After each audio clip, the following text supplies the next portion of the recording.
Welcome, vegans, and all you leaning vegans, and all you veg curious. We have a really great turnout. I missed this morning because my daughter is graduating from high school this weekend, and we have a bunch of activities and family going on.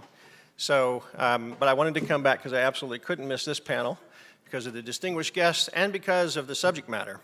So let's get right into it. This next panel is about veganism and social justice.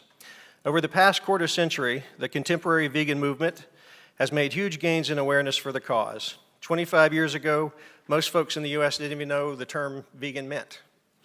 25 years ago, about the only vegan food products you could get was maybe a carton of plain soy milk and a block of imported tofu. Nowadays, you can get a variety of food products for every vegan meal pretty much from any grocer. For breakfast, you can have vegan waffles with the fake fried chicken strips like they do here in North Carolina. For lunch, you can have a meatless meatball sub. For supper, you can have fake fried fish fillets and crab cakes with vegan tartar sauce. And for dessert, you can have Ben & Jerry's vegan version of their Cherry Garcia. These are all true. I'm not recommending any of those processed foods, as you can tell. I've experimented with them extensively, and the results aren't great. I'm just saying they're there. And we should be proud of that because we have inspired, we've inspired a vegan cottage industry of processed foods, but that's something, right? But are we making real progress for the animals? The billions of cows, pigs, chickens, and other animals subjected to factory farming every year. 25 years ago, about 98% of Americans identified as meat eaters. Now, 25 years later, that exact same number identify as meat eaters, 98%. The number hasn't budged at all in 25 years. Compare that to the no-kill movement for dogs and cats. Over the past few decades, the number of dogs and cats killed in America's municipal shelters has plummeted by 90%. Compared to the no-kill movement, the vegan movement has failed animals miserably. Worst of all, global meat and dairy production is expected to increase by 60 to 80% over the next 30 years. You're going to hear from the panel today about what those effects mean to the animals and to the planet and to our fellow humans. We hope to also find out how is the vegan movement getting this so wrong. In our panel today, we'll revisit the values framework for veganism. Professor Gary Francione will explain why veganism should be a moral imperative for animal advocacy. After Gary, actress, author, activist, and vegan mom, Eunice Wong will talk about her groundbreaking work in helping expose the corrupting influences of the meat and dairy industry in the environmental and health sectors. Brace yourself for some stunning revelations there. And finally, Pulitzer Prize-winning journalist and vegan, the great Chris Hedges will talk about the corporatization of our democratic institutions and how that has decimated all mechanisms of reform in our society, including both political parties, the mainstream media, courts, and academia. Chris will talk to us about how we must, with urgency, organize together with other social justice movements to take back our power for each other, for the animals, and for the planet. With that, I'll introduce our first speaker, who is Gary Francione. Gary is a legal scholar and professor of law and philosophy at Rutgers Law School. He pioneered the abolitionist approach to animal rights, which he'll talk to us about today. He's spoken all over the world for a few decades now. He's a real icon in our movement, and we are honored to have him at VeganFest this weekend. Please help me welcome Professor Gary Francione.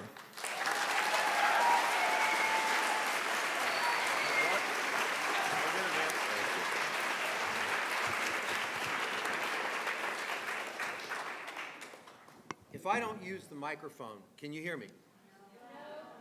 Then I'll use the microphone.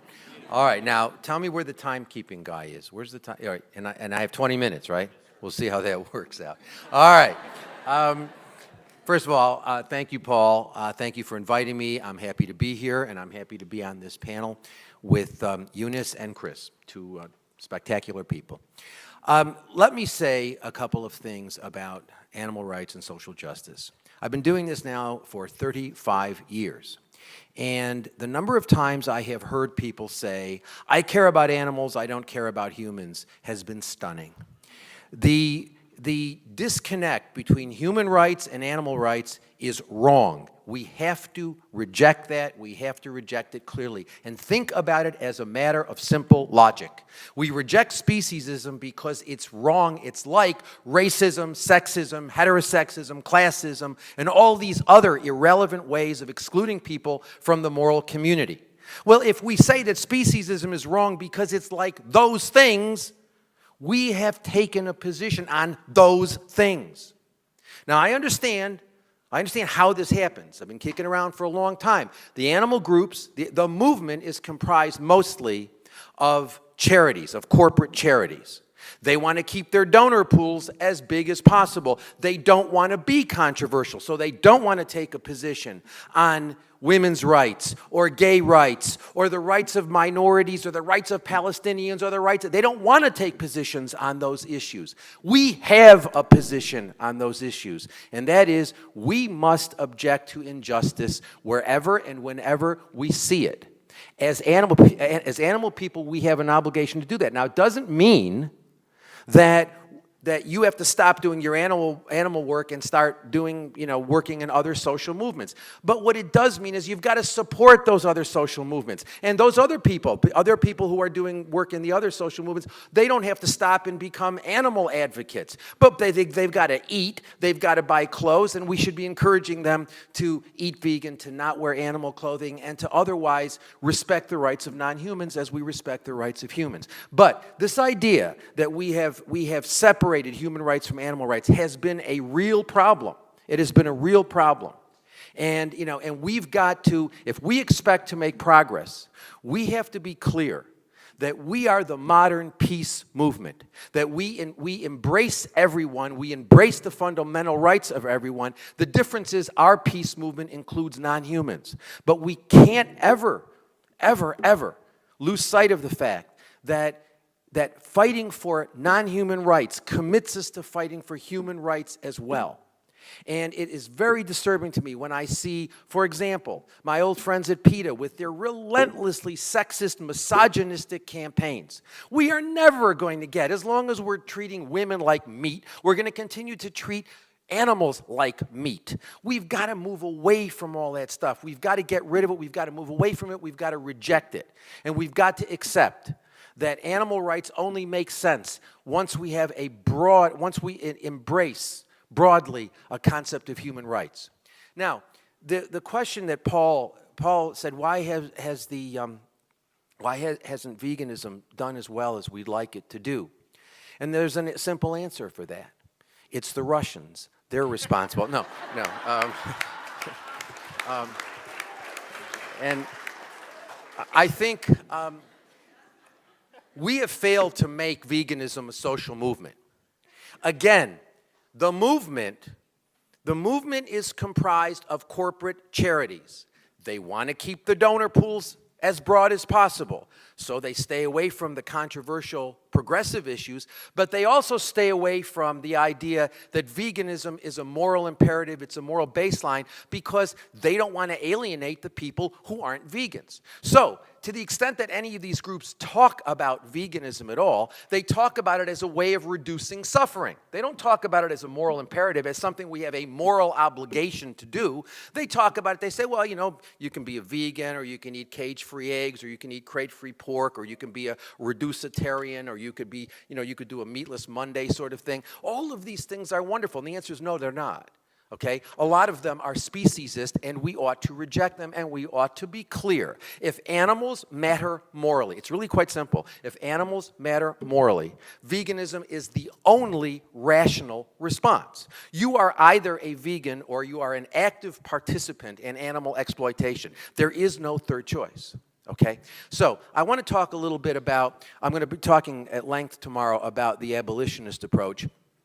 which is simply the somewhat arbitrary name I've given the work that I used to call it the animal rights approach, but animal rights is now a meaningless expression, so I now call it the abolitionist approach, and that'll probably become meaningless in another 10 years, and I'll have to think of something else. But I'm going to talk about it at greater length tomorrow. But I want to talk a little bit about what the abolitionist approach is, because I think we have failed to systematically understand what it is we're doing.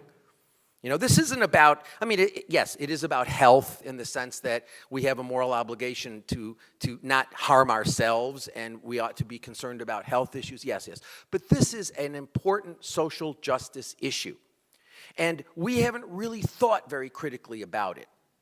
You know, we present it, for the most part, the large groups present it as a lifestyle issue. It's not a lifestyle issue any more than being somebody who embraces equality and rejects racism. That's not a lifestyle issue. That's fundamental to who you are as a human being. So I want to talk about the 6 components of the abolitionist approach briefly. First of all, the first principle is if animals are going to matter morally, they've got to have one right, and that is, at least one right, but one right, and that is the right not to be property. Look, if something is animals are property. They have no inherent intrinsic value. They only have extrinsic external value, okay? Now, you might love your dog or your cat, but those animals are your property. If you want, you can take them to your veterinarian today. You have a legal right to dump them at a shelter or take them to a veterinarian, if the veterinarian will do it, and have the veterinarian kill your animal, okay? So, yes, you might not think of your dogs and your cats and the other non-humans who live with you as your property, but the rest of the world does, and they are. They have the value you give them. You may assign them a higher value because you love them. But if you want to keep your dog chained outside and show your dog no affection because you don't value your dog very much, that's fine too. Your dog is your property. Animals are property. They have no inherent intrinsic value. They only have extrinsic external value. Now, we recognized several hundred years ago that if humans are going to matter morally, they couldn't be property. That's why we reject chattel slavery. Now, chattel slavery still exists in parts of the world. Indeed, it's a serious problem. Nobody defends it because we recognize that if humans are going to matter at all, whatever else, however else you treat them, what other forms of discrimination you subject them to, if they're chattel slaves, they don't matter at all. They're excluded completely from the moral and the legal community. Similarly, we've got to realize that if animals are going to matter morally, they cannot be property. They cannot be resources that humans use. It simply can't. So we've got to accord them the right, just as we accord, at least in theory, the right not to be property to every human, irrespective of how intelligent that person is, how not intelligent that person is, how beautiful, how talented, it doesn't matter. The individual characteristics don't matter. No human being should be treated exclusively as the resource of another. No human being should be a chattel slave, but no non-human should be a chattel slave either. We have to reject the property status of animals. And that means we have to reject animal use because all animal use rests on the fact that animals are property. They're things we can use.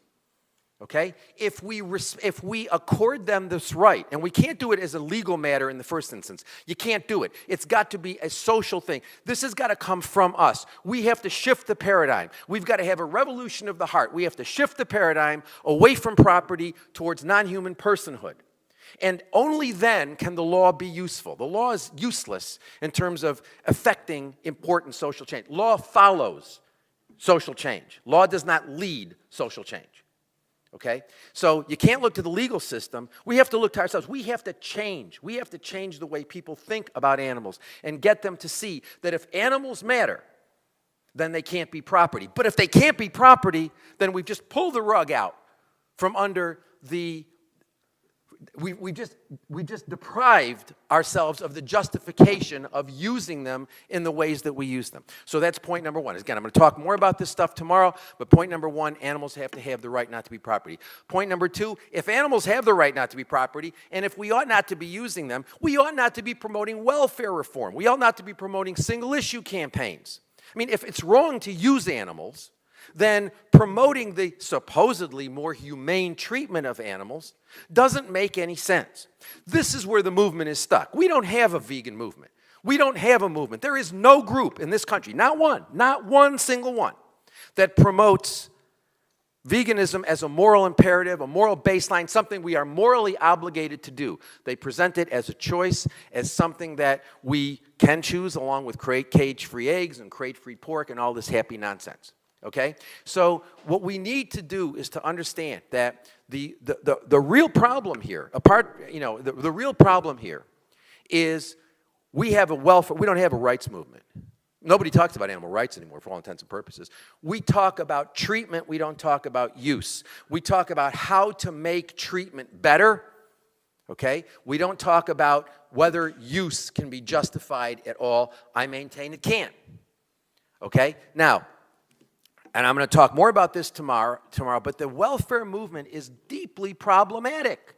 It's deeply problematic for a lot of different reasons. First of all, it encourages animal exploitation. It sends a message to people. You can exploit animals in a compassionate way. You can do the wrong thing in the right way. You know, if you buy cage-free eggs, you're discharging your obligations to animals. No, you're not. Cage-free eggs involve torture. It's a question of whether you got them in a small cage or whether you got them in a larger cage, one larger cage. It's all torture, it's all unjust, it's all suffering, it's all death. They all end up in the same slaughterhouse anyway. How many people in this room have ever been to a cage-free facility? They're horrible. They are absolutely horrible. It drives me crazy when I see my friends at HSUS and Mercy for Animals and all these other organizations praising corporations that agree to buy their, to provide only cage-free eggs, as if this is some sort of improvement. No, it is not. Indeed, it's a step backward because we're sending the wrong message to people. We're saying, you can do something unjust in an all right way and don't worry about it. Okay, so I'm going to talk more about this tomorrow because this is a really important point, and it's a little more complex than I'm making out right now, but we'll discuss it more tomorrow. Welfare reform encourages animal exploitation, okay? It encourages animal exploitation.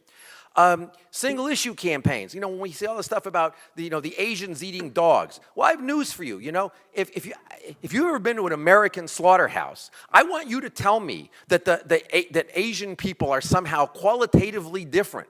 You know, I mean, we focus on, well, what are they doing to the dolphins in Taiji? What are they doing to the dogs in South Korea? What are they doing to the seals? What are they doing? These single-issue campaigns, the anti-fur campaign, that's been going ever since I was a kid. I mean, I'm not anymore. But I mean, the first thing I remember getting involved, the first thing I remember was the anti-fur campaign.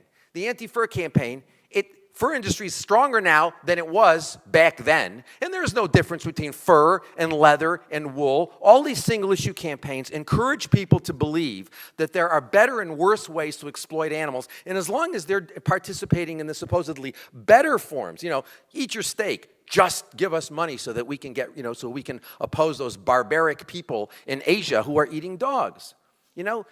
Yes, I wish the people in Asia weren't eating dogs. I wish the people here were not eating cows and chickens and everybody else. So, I mean, there's really no difference. But these campaigns are really insidious. They're not moving things forward.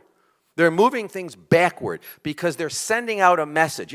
Last week, my friends at Farm Sanctuary, I've known these people for, zillions of years. But last week, their director of outreach called vegans fundamentalists and basically said, what you ought to do is consume cows rather than chickens because it takes a lot of chickens to make a cow.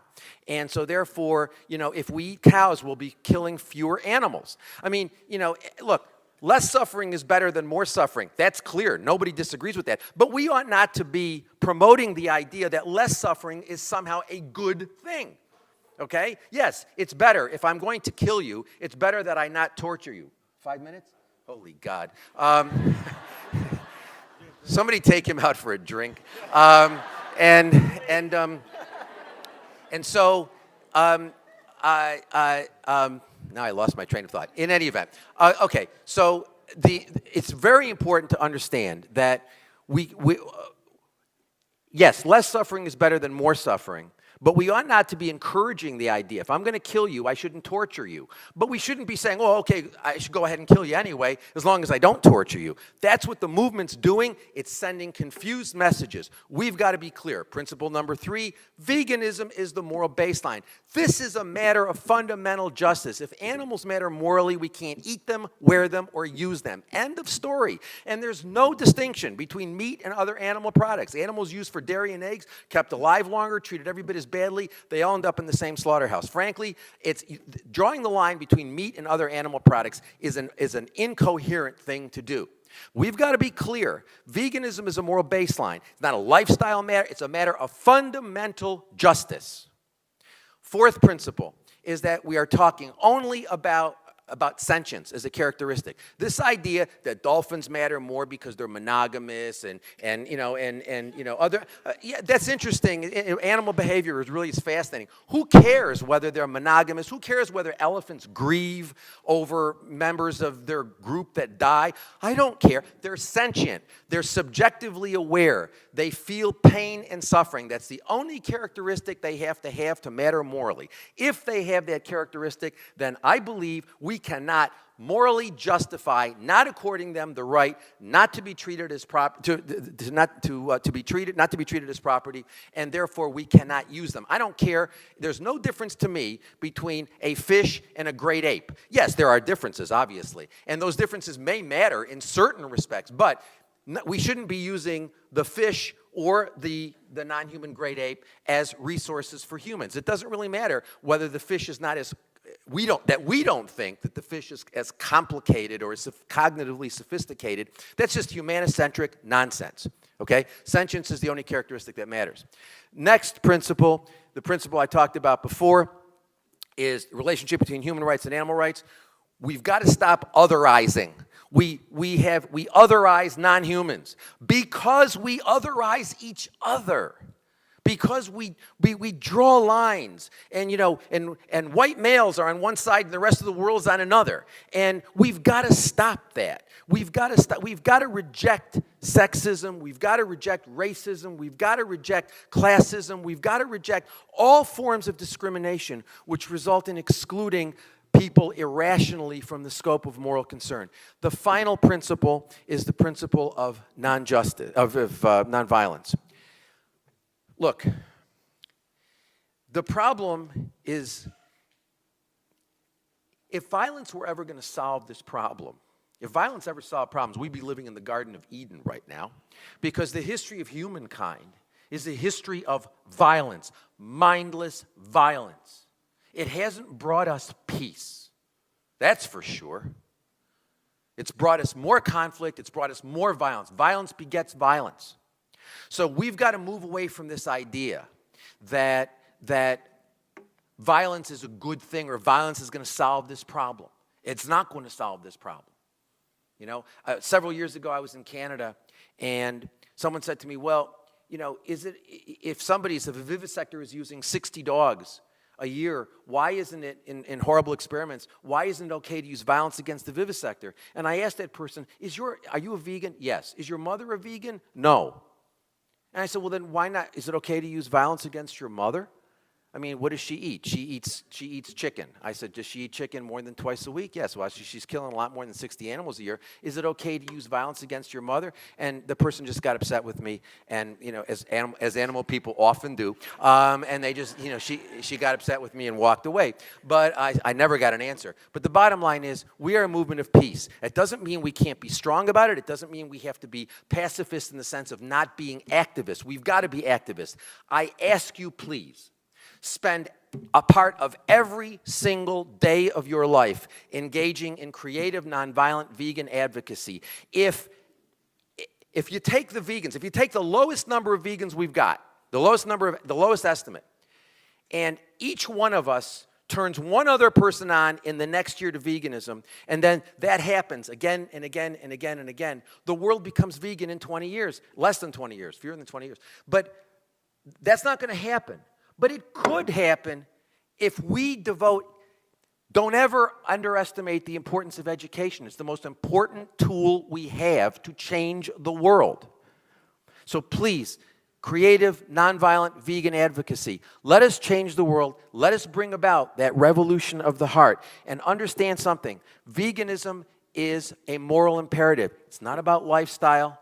It's about what our moral obligations are to the other animals with whom we share this planet. I look forward to talking with you while I'm here, and tomorrow I'm going to do a much longer session about this. And, you know, those of you who disagree can yell at me. It won't be the first time. But anyway, peace. Thank you very much.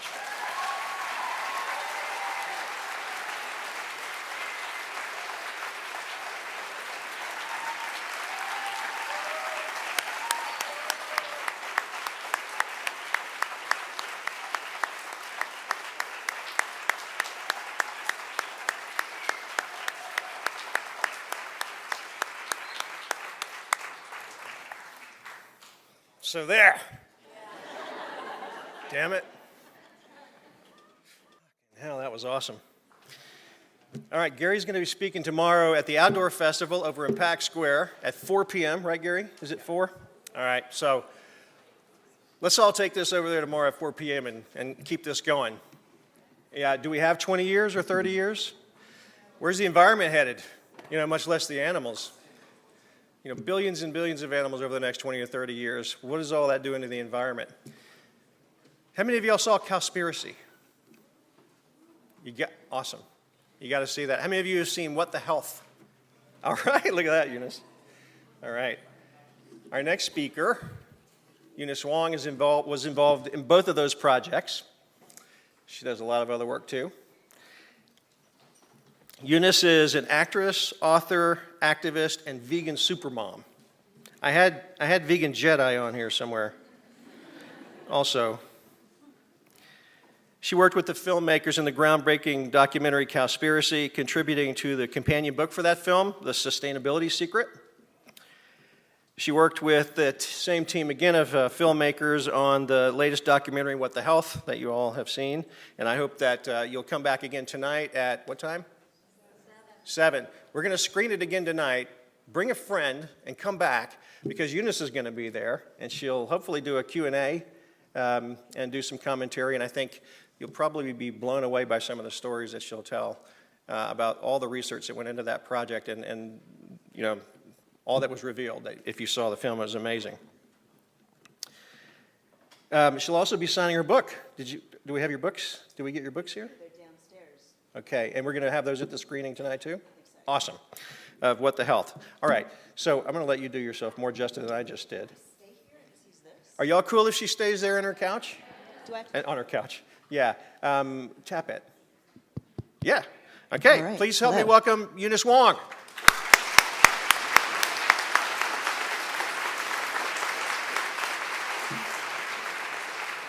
Hi, good afternoon. I just want to clarify. I actually was not involved in making the films themselves. I wrote the books to both of them.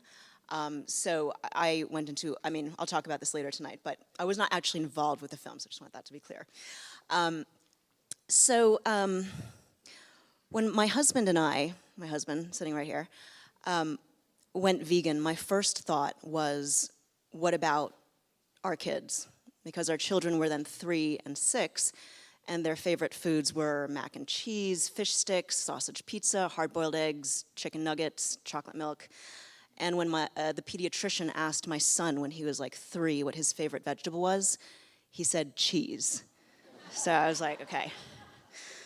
And one evening, soon after I became vegan, my 3-year-old daughter wanted pork dumplings, and I suggested vegetable ones. And she said, no, I want pork. And so this is a big dilemma for parents who are trying to transition their families to a vegan lifestyle. You obviously don't want deprivation to be associated with being vegan. But what a lot of adults forget is that most children instinctively understand that you do not hurt or kill other living beings if you do not need to. So I said to my daughter, very neutrally, very gently, I said, honey, do you know what is in a pork dumpling? They're made with dead pigs. And I could see her processing this, and after a very long pause, she said, okay, I'll try the vegetable dumplings. And that was, in fact, the last time she ever asked for any animal product. Joel Furman, Dr. Joel Furman, the doctor featured in Forks Over Knives, which I'm sure a lot of you have seen, says that in 25 years of medical practice, he has seen consistently that children are more willing to change dangerous habits than adults. And very few parents realize that what they feed their kids in the first 10 years of life may have the most impact on their lifelong health. In autopsies of accidental death victims ages 3 to 26, they found the first indications of heart disease in almost every child by the age of 10.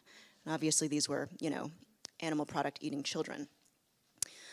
Hopefully also compassionate living is in line with what you've taught your children all their lives. To be kind, to think critically and not just blindly follow society's dictates, to be nonviolent, to be responsible and have empathy.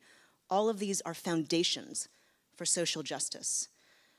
So 1 year after the pork dumpling incident, my daughter's preschool teacher told me that one of the other kids in the class had brought in birthday cupcakes.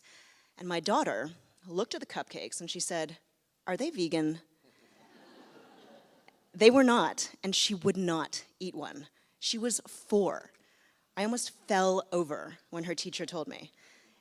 And I had never, ever, once, ever told either of the kids they couldn't eat a treat at school if it wasn't vegan, because I didn't want them to feel left out, I didn't want them to be ostracized, but she made the decision on her own. And the first thing we did after school that day was go out and get a chocolate vegan cupcake. A lot of people would accuse me of brainwashing my children, to which I would reply, yes, I am brainwashing them. Just as I am brainwashing them that people with dark skin are equal to people with light skin, and that women are equal to men, I am brainwashing them to refuse to collaborate in mass violence and environmental destruction, and to be ethical human beings. I also remember when my son asked me before we were vegan whether chicken was really like a dead chicken. And I went through these mental contortions, really uncomfortable, telling him, yes, we're eating a dead bird, but that's okay, everybody does it, but you should still be kind to animals, except for some animals like the one we're eating right now. And he was very, very confused. The only justification I could give him was that we needed to eat animals to be healthy. And of course, I was 110% wrong. Scientific literature shows that eating saturated fat, which is found mostly in animal products like meat, dairy, and eggs, is more closely associated with death than smoking cigarettes. So think about this. If you take your family to a neighborhood barbecue and the guy at the grill offers you and your child a cigarette and a light, what would you do? How would you react? And yet we accept, with thanks, the glistening beef burgers. What is the difference between taking the cigarette and taking the burger? Sure, the smell and the taste, but really the social habits, the lack of knowledge. People think that heart disease, cancer, and diabetes are inherited, not realizing that what they have actually inherited are the eating habits of their parents and grandparents, because no more than 10 to 20% of risk for the primary causes of death come from our genes. Even if you have a genetic predisposition, something almost always has to turn that gene on and set it into motion. And there is perhaps nothing more powerful to turn our genetics on and off than food. According to the World Health Organization, 80% of all heart disease, stroke, and diabetes can be prevented. The vast majority of the diseases are being created today by what people are eating in the West. So Americans eat an average per year of 270 pounds of meat, 34 pounds of cheese, and 32 pounds of eggs.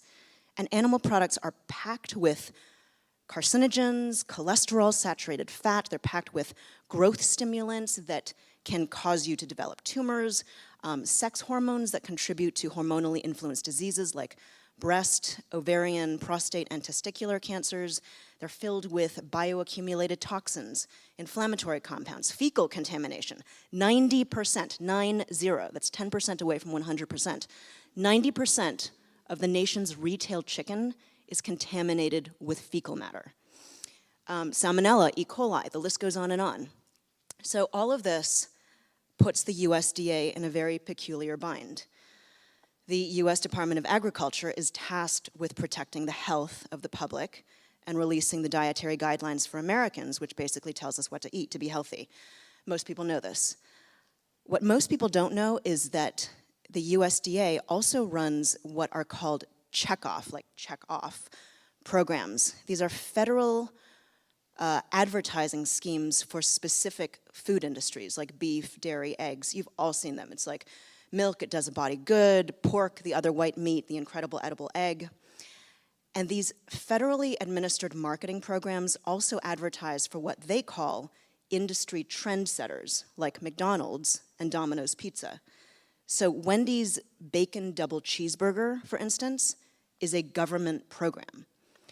Because, see, the USDA has another mission besides protecting the health of the public, and that is to protect the profit margin of the producers of foods that, according to science, are killing us. So you see the conflict of interest. Unfortunately for the public, the animal agriculture industries spend at least $138 million a year. That's a big difference. But that's still a lot of money, $138 million a year lobbying Congress alone. And the government returns the favor. Every $1 industry contribution results in usually a $2,000 return as federal subsidy payments. And then the government also passes legislation like the Common Sense Consumption Act, which blocks lawsuits against any food manufacturer for any health problem that arises related to the long-term consumption of the food they produce. And then there's the Animal Enterprise Terrorism Act, which can convict as a terrorist, even if no violence is involved, anyone who damages the property or profit line of an animal business. And as the Center for Constitutional Rights stated, activists from any social movement can be prosecuted as terrorists if their advocacy, if their lawful protest affects the bottom line of a business. Will Potter in Herbivore magazine wrote that when you start altering your legal actions and scaling back your nonviolent activism because you are afraid of this legislation, then the law has already accomplished what its supporters intended. I haven't even talked about pharmaceuticals yet, so really quickly, 80% of this country's antibiotics are sold to go to livestock, to go into their feed. And this is so that the animals even have a remote chance of surviving the horrific conditions that they are raised in. These animals develop antibiotic resistance, which then spreads to humans, and which is now precipitating a global health crisis, which the WHO calls a post-antibiotic era, in which you could die from an infection if you scrape your knee or get strep throat because our antibiotics are failing. Animal ag, as we saw, is exchanging tons of cash in exchange for subsidies from the government, and the government is running these federal programs pushing Americans to eat more and more animal products. And people get sick from these foods requiring medication for the rest of their lives and expensive procedures, because our medical system is all about using drugs and surgeries to suppress symptoms. It is not about targeting and eliminating the cause of the disease itself, which in a vast majority of cases is the food that we eat. And so once people have these drugs and they have their surgeries, they think wrongly that they can safely continue to eat the food that made them sick in the first place. There's a joke in the pharmaceutical industry that there are two possible disasters when you're doing a clinical trial for a new drug. One is that you kill people. The second possible disaster is if you cure them, because in either case, they're not going to be buying your medication anymore. The American public and our illnesses have been turned into a money-making commodity, just as much as the pigs in their gestation crates, and the hens in their dairy cows, and the dairy cows in their systems of female reproductive slavery. Climate change has been huge in the news lately, and the animal agriculture industry is a leading cause, in fact, probably the leading cause of resource consumption, and plays a massive role in global warming. Raising animals for human food produces more greenhouse gases than all cars, trains, trucks, boats, and planes worldwide combined. Raising livestock consumes a third of the planet's freshwater resources. It's estimated that in 8 years, 2/3 of the global population will suffer from water shortages. John Robbins has a great analogy. He compares our peak water situation to driving a car with no fuel gauge. You just keep flooring the accelerator and the car zooms along and you think everything's fine because there's no warning. And then all of a sudden the car stops because you're out of gas. But the difference is if you're in a car and you run out of gas, you could get another ride. You could walk, you could hitchhike. If you're the human species and you've come to the bottom of your global fresh water tank, you have reached the end. Raising livestock occupies up to 45% of the Earth's land. Grazing animals and growing feed crops for them is responsible for up to 91% of Amazon rainforest destruction. And our rainforests act like a planetary thermostat. They're responsible for regulating weather patterns and global temperatures. The Amazon itself could be gone in the next 10 years. Every year, enough animal feces is produced in the US to cover every square foot of San Francisco, New York City, Tokyo, Berlin, Hong Kong, London, New Delhi, Rio de Janeiro, Delaware, Costa Rica, Bali, Denmark, and Asheville, North Carolina. Every square foot where you're sitting right now. And here in North Carolina, there are more factory farmed pigs than there are humans. And each one of those pigs produces 8 to 10 times more feces than an adult human. All of this raw, untreated sewage, along with the attendant herbicides, pesticides, fungicides, chemical fertilizers, residues of antibiotics, growth hormones, steroids, all of this sewage, this fecal chemical slurry, finds its way into the groundwater of the poor communities of color in which factory farms are disproportionately located, and then eventually into our lakes, into our streams, our rivers, and finally into our oceans, where it has created over 500 nitrogen-flooded dead zones that are completely devoid of life. In the parts of the ocean where there are still fish, industrial trawlers, these enormous trawlers with miles and miles of nets, literally scrape the bottoms of the oceans, scooping everything out. There is no regulation. And the largest consumer of fish on land is livestock. Pigs and chickens eat 6 times the amount of seafood that people in the United States do. Scientists predict that if we keep fishing the way we do, there will be fishless oceans by 2048. There's a plaque in Manhattan's American Museum of Natural History that reads, "Right now, we are in the midst of the 6th extinction, this time caused solely by humanity's transformation of the ecological landscape." A distinction is often made between ethical veganism for the animals and environmental veganism. I do not believe that distinction exists. Environmental veganism for the planet and future generations of all living creatures, that is ethical veganism. It is a moral commitment to refuse to be complicit in the destruction of our beautiful, beloved, ruined planet. There are credible scientists warning us that the Earth is rapidly coming to the end of its ability to sustain the human species. This is not hyperbole, and they are not talking about a distant future. Some of them are talking about a time span that a dog born today would live to see. And let me tell you, as a parent, as a human being who loves life, not just my life or the life of my children or my husband, life, the life force itself, I have no words for how much this terrifies me. We have a mean little individual in the White House, the most mocked man in the world right now, who recently made the United States, along with Nicaragua and Syria, the only countries in the world that are not a part of the Paris Climate Accord. All of this while miles and miles of Arctic ice sheets are collapsing into the ocean, the weather patterns grow more violent and erratic, and each successive year smashes the record for hottest year in history. Are you frightened? Are you frustrated? Because I know I am. You want direct action? Be vegan.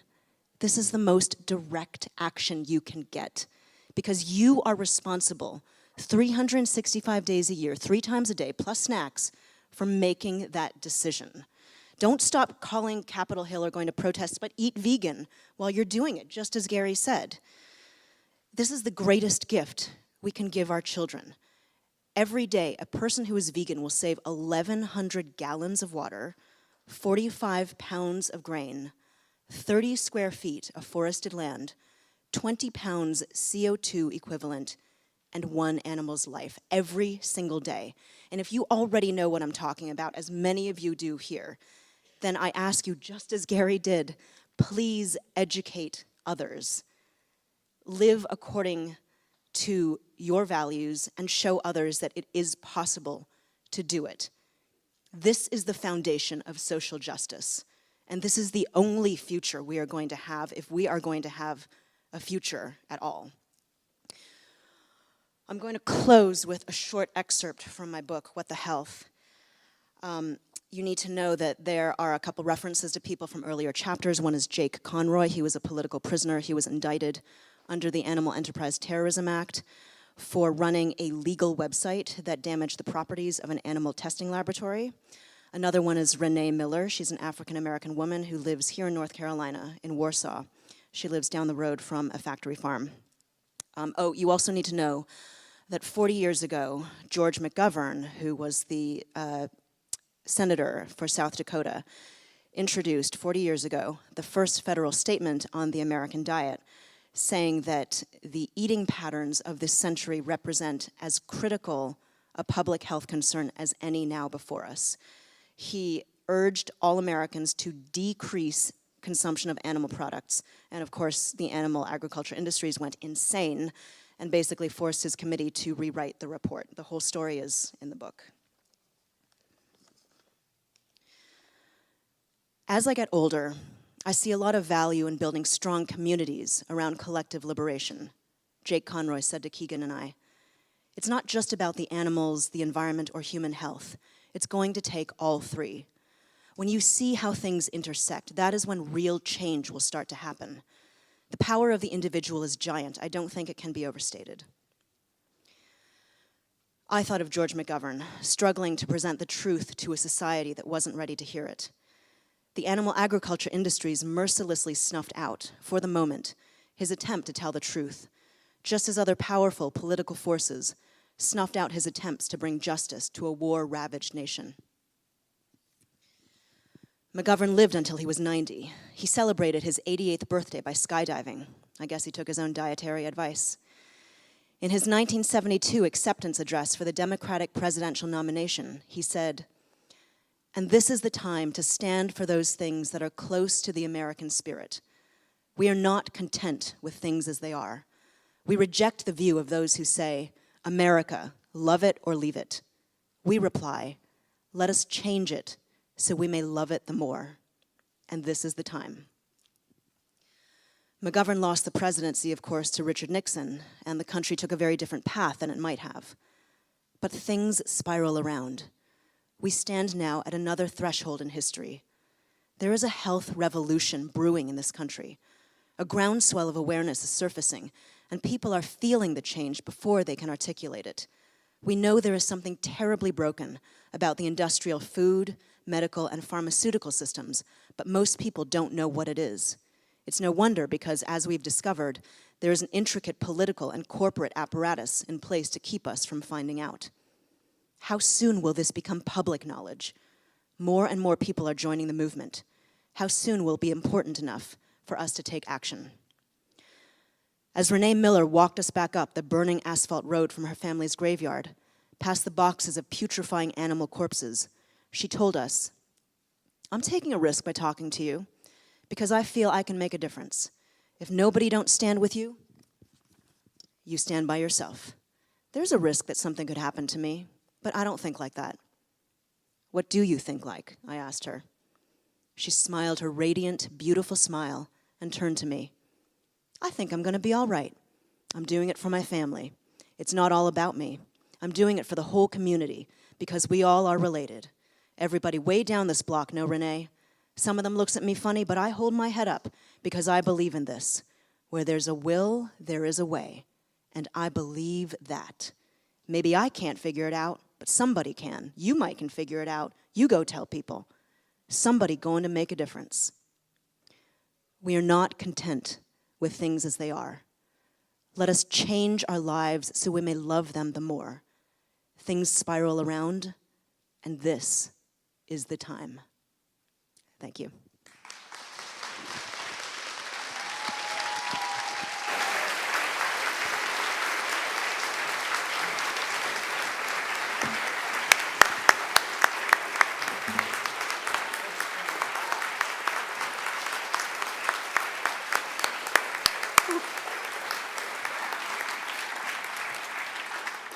That was awesome. I got a little weepy there. Gary pissed me off in the right direction. And Eunice has got me off. Yeah, our kids, right? And a dog born tomorrow may see the destruction that you're talking about. It's that close. Wow. We're running out of ways to say how urgent this is. And I think what we're hearing today is that we've got to act with a completely different urgency than we've been doing the last 20 or 30 years.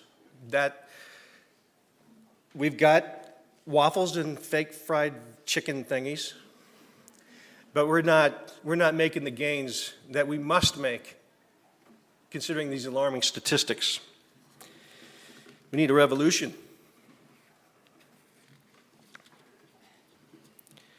Our final speaker for this panel on veganism and social justice is Pulitzer Prize-winning journalist Chris Hedges. For 20 years, Chris was a foreign war correspondent, reporting from the most war-ravaged regions in the world. Chris has authored several books, including Days of Destruction, Days of Revolt, where he writes about the corporate sacrifice zones that Eunice was just explaining, the example in North Carolina. These are areas of the country where corporations have plundered their host communities, corrupted local government, and rendered powerless the local citizenry, typically poor people and people of color. Chris will explain how we vegans must engage other social justice movements, just as Eunice was just advising. Those who share our common morality, as Gary was explaining earlier, and organize together a mass resistance sufficient to stop the runaway destruction and exploitation of the animals, other peoples, and our planet. Please join me in welcoming the great Chris Hedges.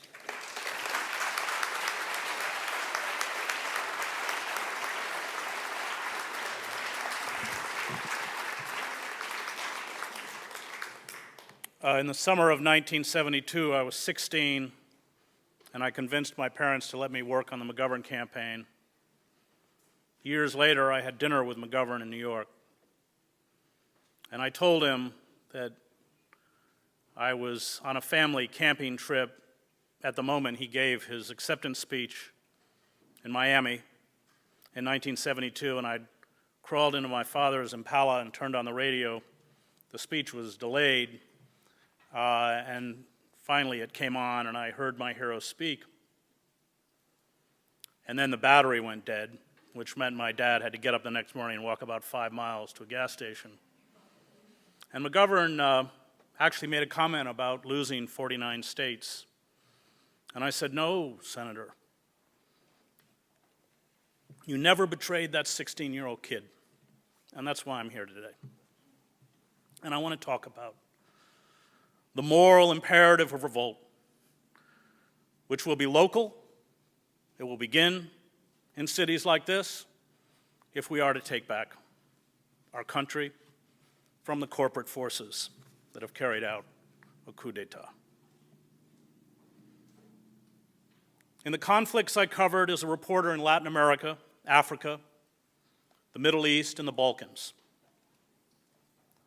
I encountered singular individuals of varying creeds, religions, races, and nationalities who majestically rose up to defy the oppressor on behalf of the oppressed.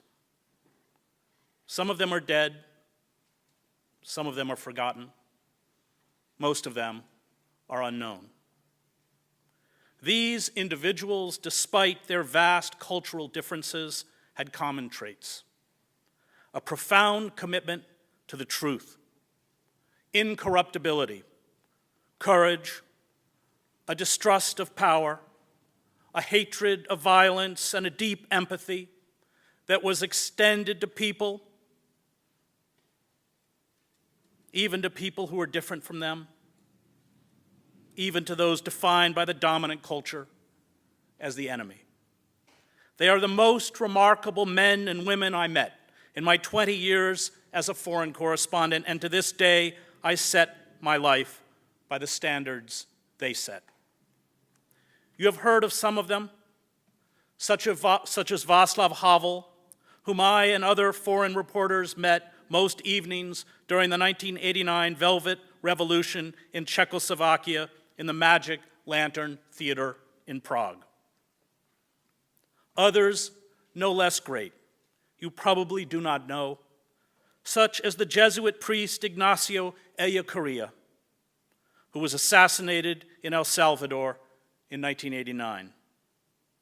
And then there are those ordinary people, although, as the writer V.S. Pritchett said, no people are ordinary, who risk their lives in wartime to shelter and protect those of an opposing religion or ethnicity being persecuted and hunted. And to some of these ordinary people, I owe my life.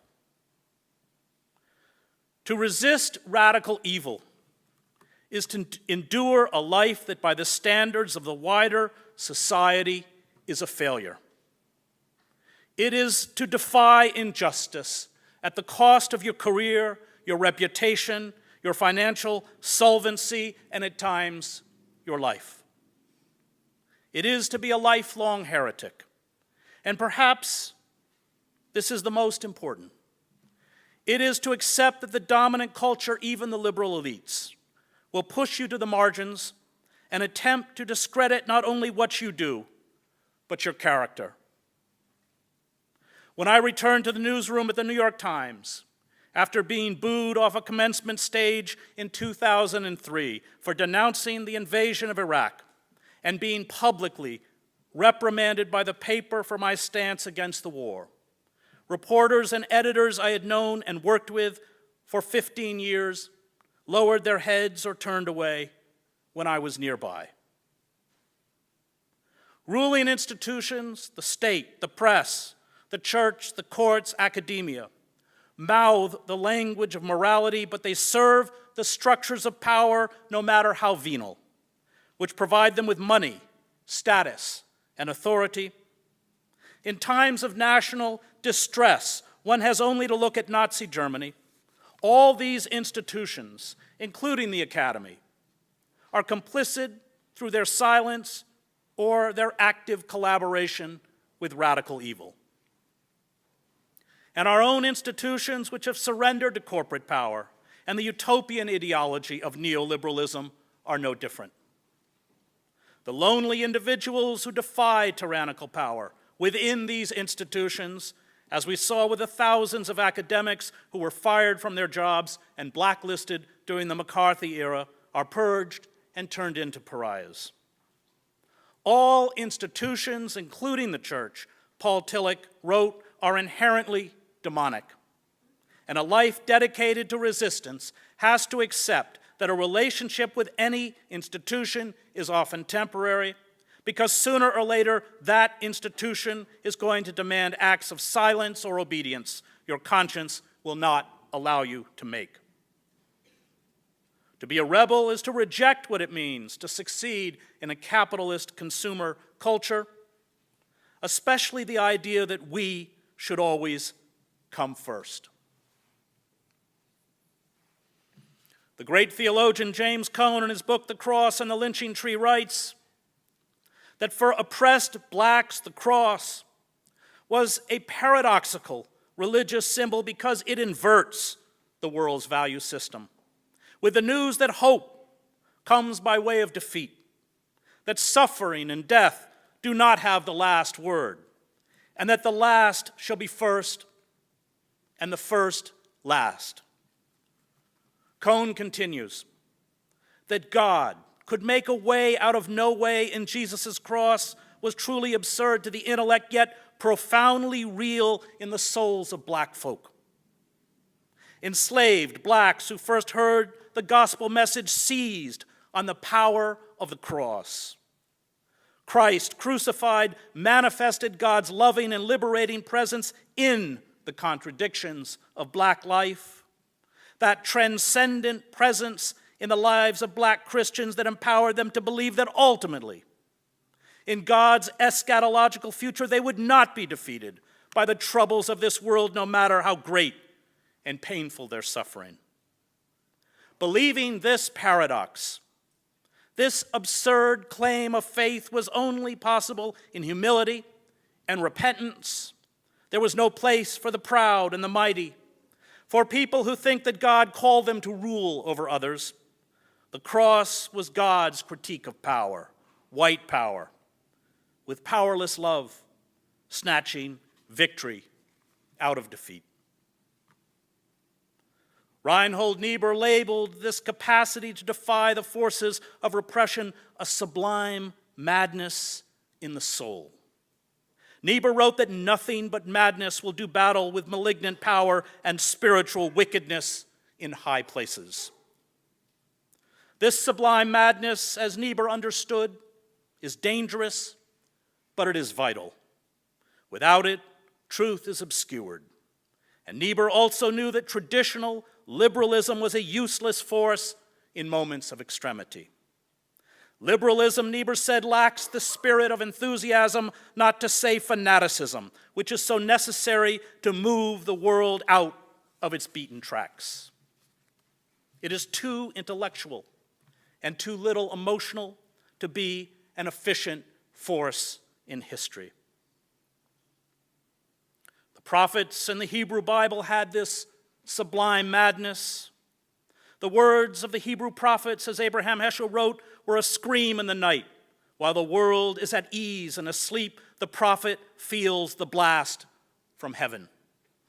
The prophet, because he or she saw and faced an unpleasant reality, was, as Heschel wrote, compelled to proclaim the very opposite of what his or her heart expected. This sublime madness is the essential quality for a life of resistance. It is the acceptance that when you stand with the oppressed, you get treated like the oppressed. It is the acceptance that although empirically all that we struggle to achieve during our lifetime may get worse, our struggle validates itself. Daniel Berrigan told me that faith is the belief that the good draws to it the good. The Buddhists call this karma. But he said for us, we do not know where it went. We trusted that it went somewhere, but we did not know where. And we are called to do the good, or at least the good so far as we can determine it, and then let it go. As Hannah Arendt wrote in The Origins of Totalitarianism, the only morally reliable people are not those who say this is wrong or this should not be done, but those who say, I can't. They know that, as Immanuel Kant wrote, if justice perishes, human life on earth has lost its meaning. And this means that, like Socrates, we must come to a place where it is better to suffer wrong than to do wrong. We must at once see and act. And given what it means to see, this will require the surmounting of despair, not by reason, but by faith. I saw in the conflicts I covered the power of this faith, which lies outside any religious or philosophical creed. This faith is what Havel called in his great essay, The Power of the Powerless, living in truth. Living in truth exposes the corruption, lies, and deceit of the state. It is a refusal to be part of the charade. You do not become a dissident just because you decide one day to take up this most unusual career, Havel wrote. You are thrown into it by your personal sense of responsibility, combined with a complex set of external circumstances. You are cast out of the existing structures and placed in a position of conflict with them. It begins as an attempt to do your work well and ends with being branded an enemy of society. The dissident does not operate in the realm of genuine power at all. He or she is not seeking power. He or she has no desire for office and does not gather votes. He or she does not attempt to charm the public. He or she offers nothing and promises nothing. He or she can offer, if anything, their own skin, and they offer it solely because they have no other way of affirming the truth they stand for. Their actions simply articulate their dignity as a citizen, regardless of the cost. The long, long road of sacrifice and suffering that led to the collapse of the communist regimes stretched back decades. Those who made change possible were those who had discarded all notions of the practical. They did not try to reform the Communist Party. They did not attempt to work within the system. They did not even know what, if anything, their tiny protests ignored by the state-controlled media would accomplish. But through it all, they held fast to moral imperatives. They did so because these values were right and just. They expected no reward for their virtue. Indeed, they got none. They were marginalized and persecuted. And yet these rebels, poets, playwrights, actors, singers, and writers finally triumphed over state and military power. They drew the good to the good. They triumphed because however cowed and broken the masses around them appeared, their message of defiance did not go unheard. It did not go unseen.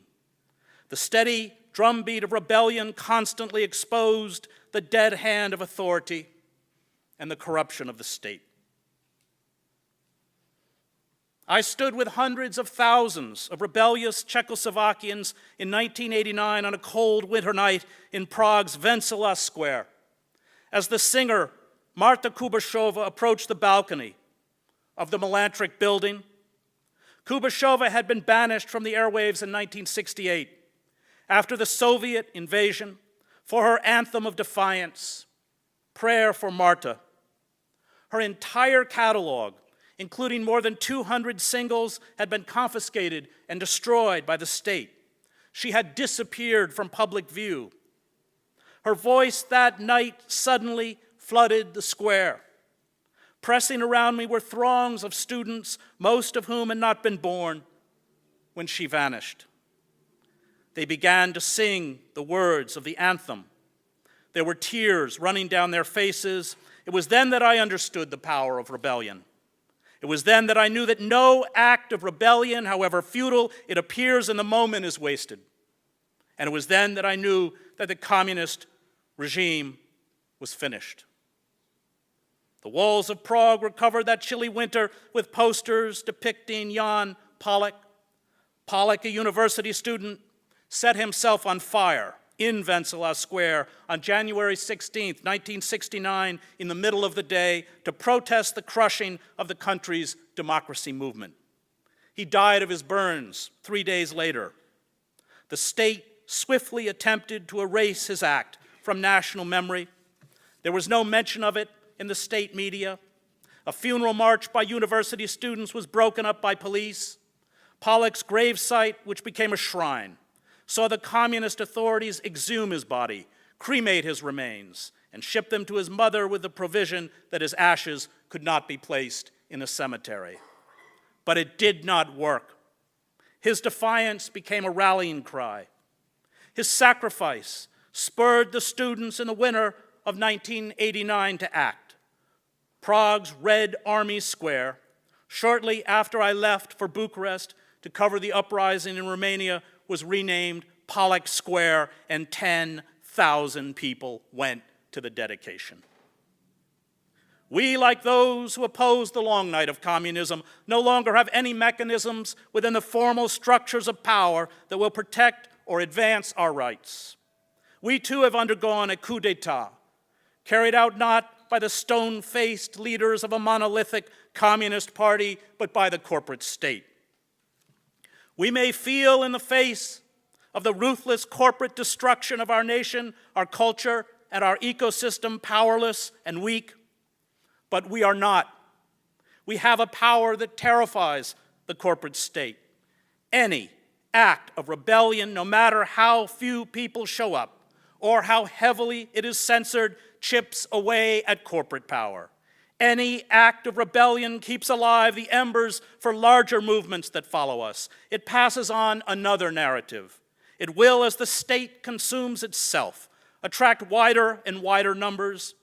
Perhaps this will not happen in our lifetimes, but if we persist, we will keep this possibility alive. If we do not, it will die. Dr. Rio and Albert Camus' novel The Plague is not driven in the end by ideology. He is driven by empathy, the duty to minister to suffering no matter the cost. Empathy, or what the Russian novelist Vasily Grossman called simple human kindness, becomes in all despotisms a subversive act. To act on this empathy, the empathy for human beings locked in cages, the empathy for undocumented mothers and fathers being torn from their children on the streets of our cities, the empathy for Muslims who are demonized and banned from our shores, fleeing the wars we created, the empathy for poor people of color gunned down by police in our streets, the empathy for girls and women trafficked into prostitution, the empathy for all those who suffer at the hands of a state intent on militarization and imposing a harsh cruelty on the vulnerable, an empathy for all sentient beings, and an empathy for the earth that gives us life and that is being contaminated and pillaged for profit, becomes political and even dangerous. Evil is real, but so is love. And in war, especially when the heavy shells landed in crowds in Sarajevo, sights so gruesome that from that moment forward I was unable to eat a piece of meat. You could feel as frantic family members desperately sought out loved ones. Among the wounded and the dead, the concentric circles of death and love, like rings from the blast of a cosmic furnace. Flannery O'Connor recognized that a life of faith is a life of confrontation. St. Cyril of Jerusalem, in instructing catechumens, wrote, "The dragon sits by the side of the road, watching those who pass. Beware, lest he devour you. We go to the Father of souls, but it is necessary to pass by the dragon. No matter what form the dragon may take, it is of this mysterious passage past him or into his jaws that stories of any depth will always be concerned to tell. And this being the case, it requires considerable courage at any time, in any country, not to turn away from the storyteller. Accept sorrow, for who cannot be profoundly sorrowful at the state of our nation, the world, and our ecosystem? But know that in resistance there is a balm that leads to wisdom, and if not joy, a strange, transcendent happiness. Know that if we resist, we keep hope alive. My faith has been tempered in hell, wrote Vasily Grossman in Life and Fate. My faith has emerged from the flames of the crematoria, from the concrete of the gas chamber. I have seen that it is not humankind that is impotent in the struggle against evil, but the power of evil that is impotent in the struggle against humankind. The powerlessness of kindness, of senseless kindness, is the secret of its immortality. It can never be conquered. The more stupid, the more senseless, the more helpless it may seem, the vaster it is, evil is impotent before it. The prophets, religious leaders, reformers, social and political leaders are impotent before it. This dumb, blind love is humankind's meaning. Human history is not the battle of good struggling to overcome evil. It is a battle fought by a great evil, struggling to crush a small kernel of human kindness. But if what is human in human beings has not been destroyed even now, then evil will never conquer. Thank you.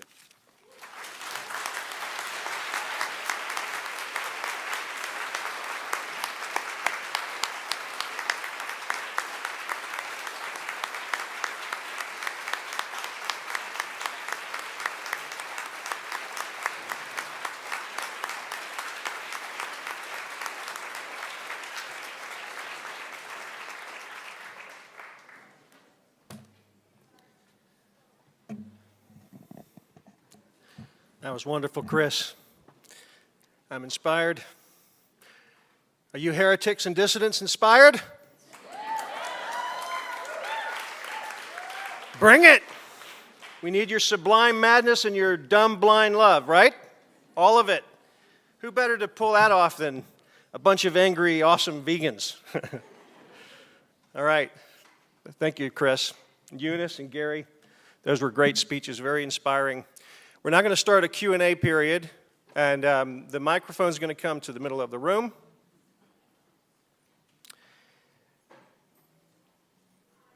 Thank you.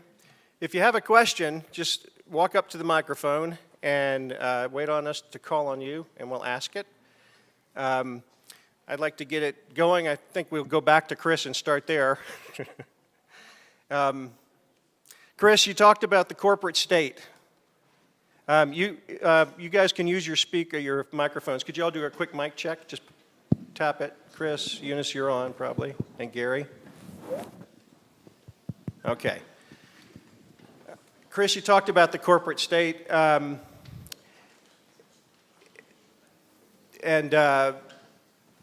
how that is holding us back, holding back progress. And could you please unpack that term a little bit and explain to us how the corporate state is holding back progress that vegans are working on, that animal rights activists are working on?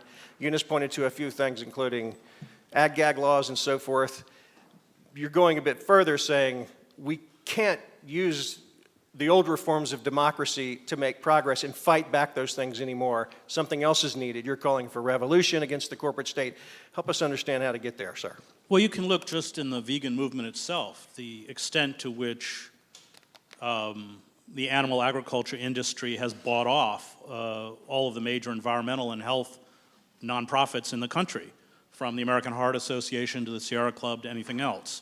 That's how you get $25 million in fossil fuel money going to the Sierra Club, and they run around talking about natural gas as a bridge to a clean energy system. That's how you get the American Health or the American Heart Association on their website, which is in the film and Eunice's book, posting recipes with pork or dairy products or anything else.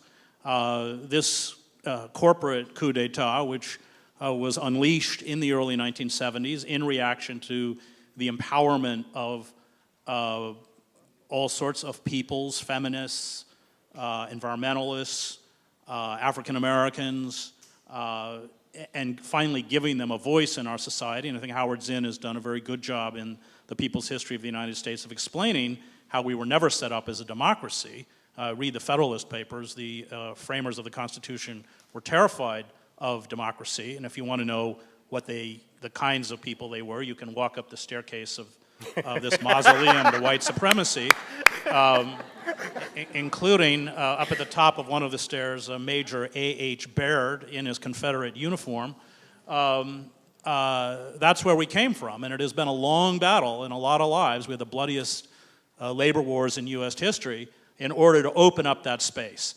And just as we saw on the eve of World War I, the rise of powerful populist movements that were crushed, subsequently The same was true in the 1960s, and corporations began to pump massive sums of money, and it all was laid out. The blueprint from it was the 1971 Lewis Powell memo. The only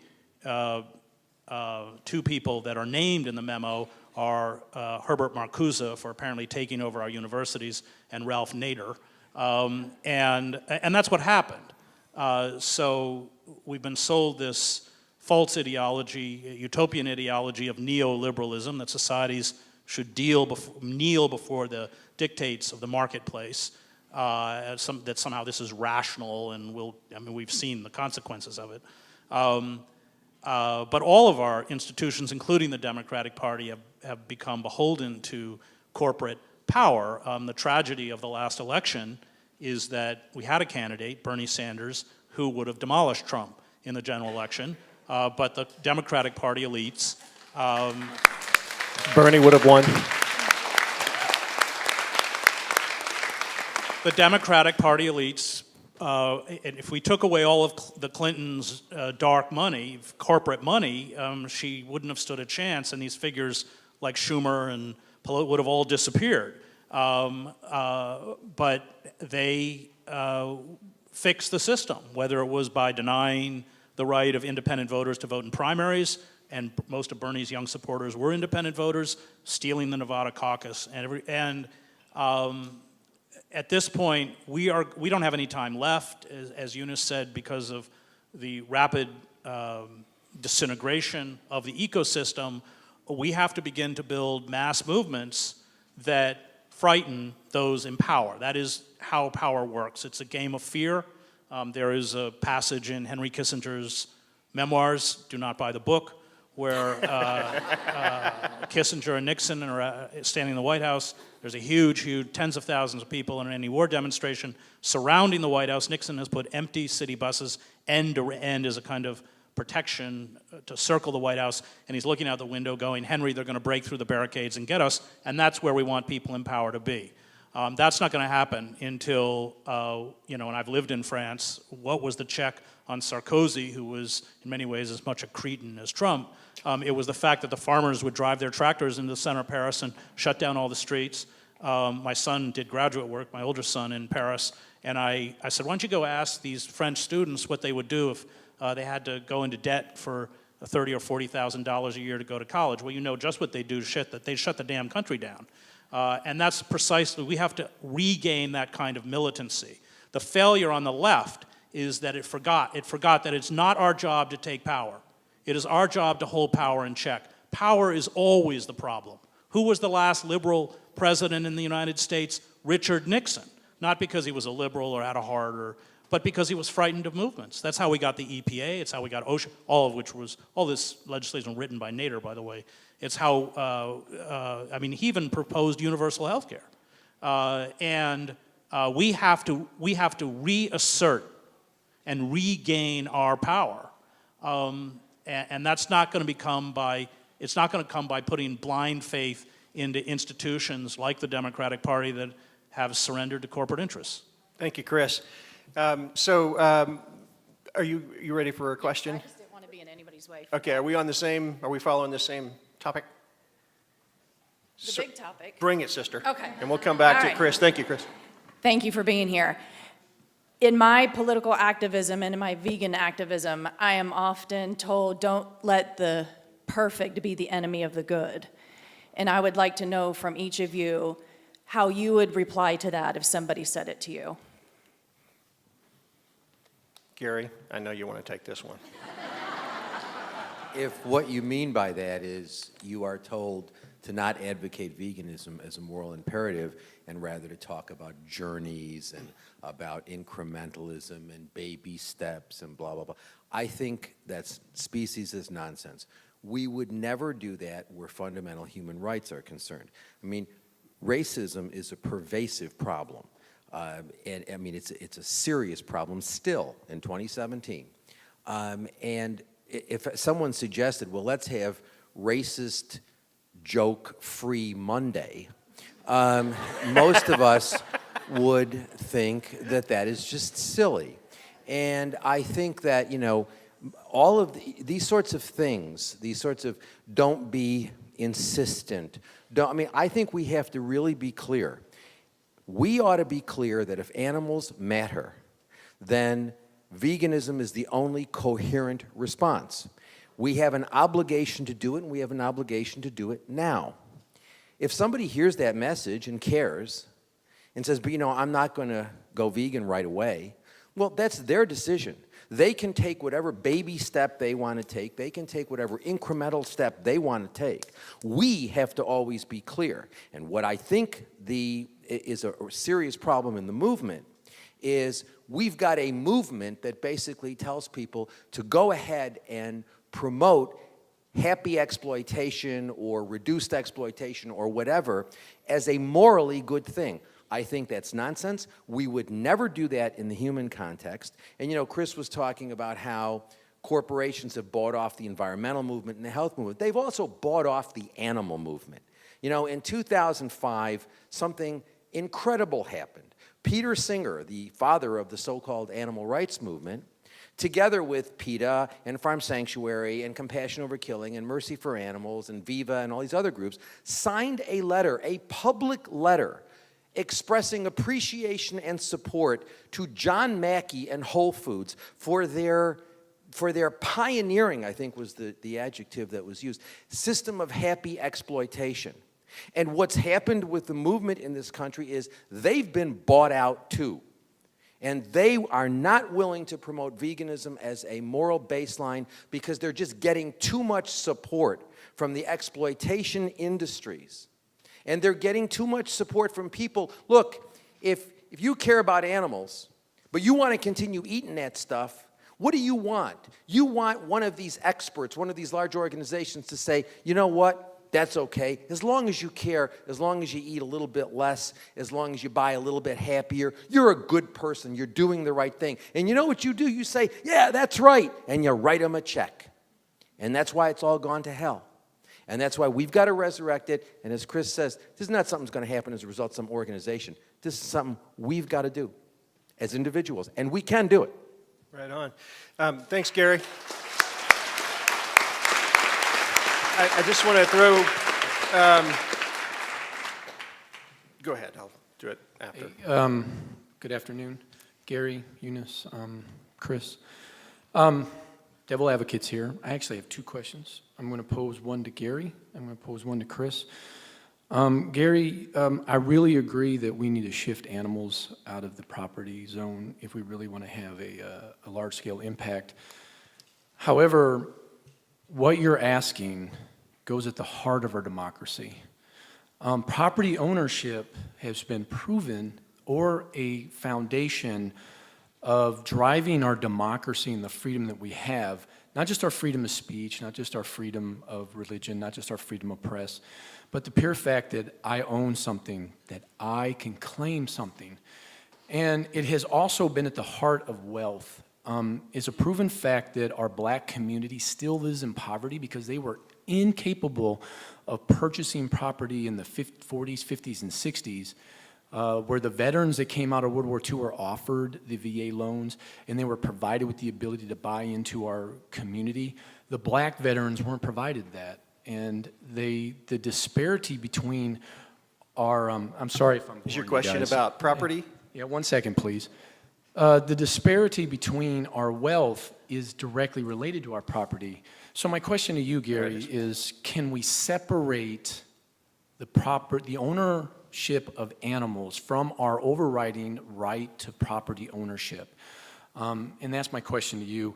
Chris, I agree that the Democratic Party gave up on the unions, and I think the unions are directly related, connected to our socialist. And I think that Hillary Clinton ultimately lost because the white union members of the North, starting from Illinois all the way across into the New England states, connected her to her husband's refusal to support union rights in the 90s and shattered the unions. And I believe that they looked at that as a failure of the Clintons to support and defend the union rights. how do we have a revolution that doesn't feed on itself? Every major revolution in the history that has sparked huge cultural changes, and that's what we're asking right now, is huge cultural changes in America, they have fed on themselves and ultimately came to an end. We can go back to the original, revolution of the French Revolution. Our revolution was really minor in comparison to the French Revolution. You need to get to the question, please. Yeah, I did ask the question. The question Well, okay, is are how you do we finished? stop it? How do we stop it from? Okay. How do we stop it from feeding on itself? Thank you. We only have 30 minutes for Q&A. Please keep your questions nice and tight so everybody Chris, can do you get want to in. go? Yeah, I'm going to start with that because I'll let Gary expand on it. But the whole issue of property as the basis of our capitalist democracy came out of John Locke, who wrote in response to the destruction of the commons in England. And of course, it was exclusionary. It was a way, white men without property were not allowed to vote originally.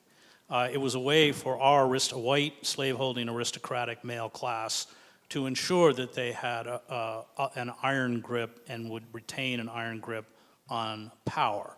The primacy of property has been deeply destructive to our democracy. Capitalism as a force is by its nature anti-democratic, as we have seen with unfettered capitalism. Karl Polanyi in The Great Transformation laid this out. Unfettered, unregulated capitalism turns everything, including the natural world, into a commodity that without restraint it exploits until exhaustion or collapse.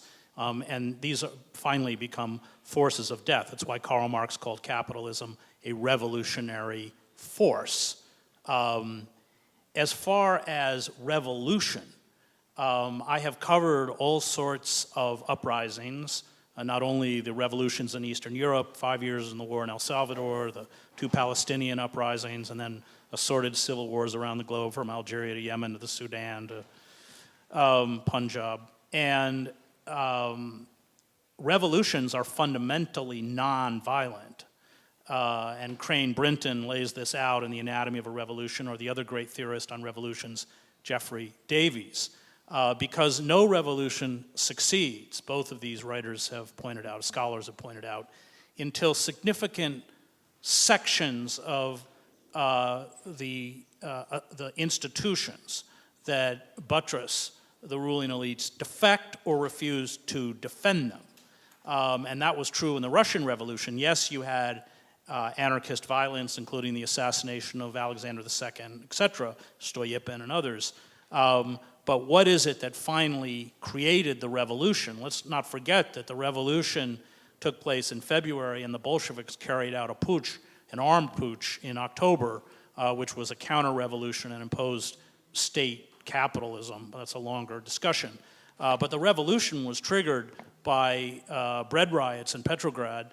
The Cossacks, which were the enforcers, were used to crush it. They refused to crush the bread riots. They began to fraternize with the crowd. The Tsar was rushed back. He actually abdicated before he got back to the city in a railway carriage. That's true in every revolution, including the Shah. When the Shah fled and the head of the Iranian military said they would no longer defend the regime, it was true in Eastern Europe. I was in Leipzig in the fall of 1989. Erich Honecker, the communist dictator, sends down an elite paratroop division.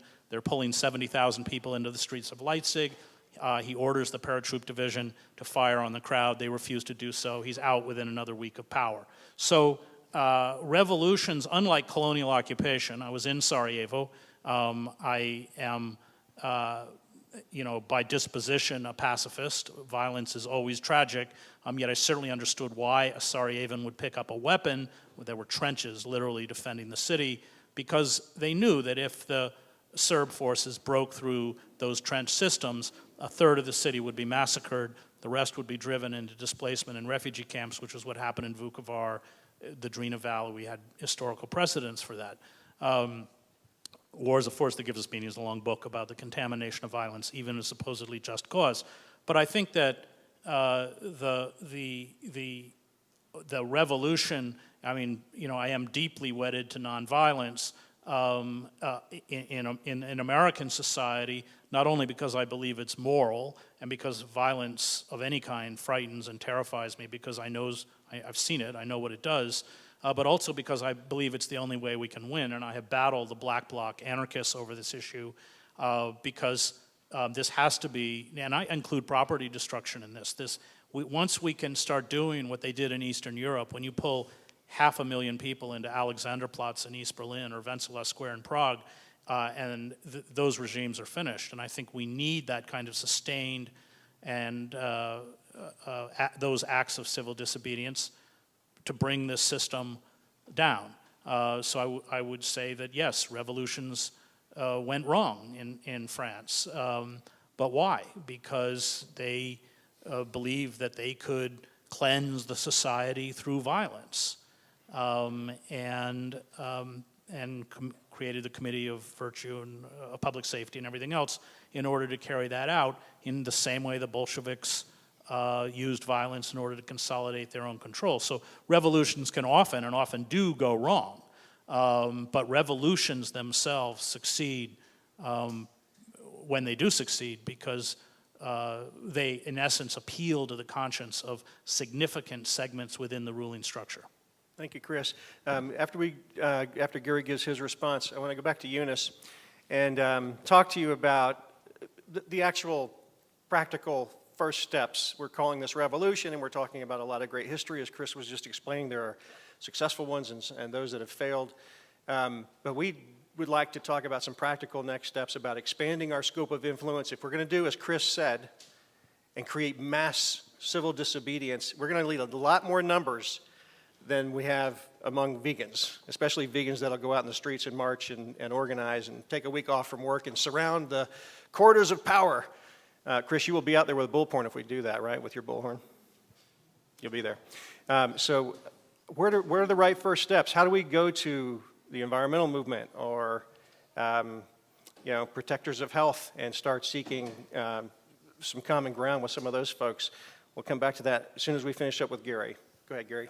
The only thing I want to add to what Chris said, I mean, I completely agree with that. I think violence, the history of violence is a history of failure.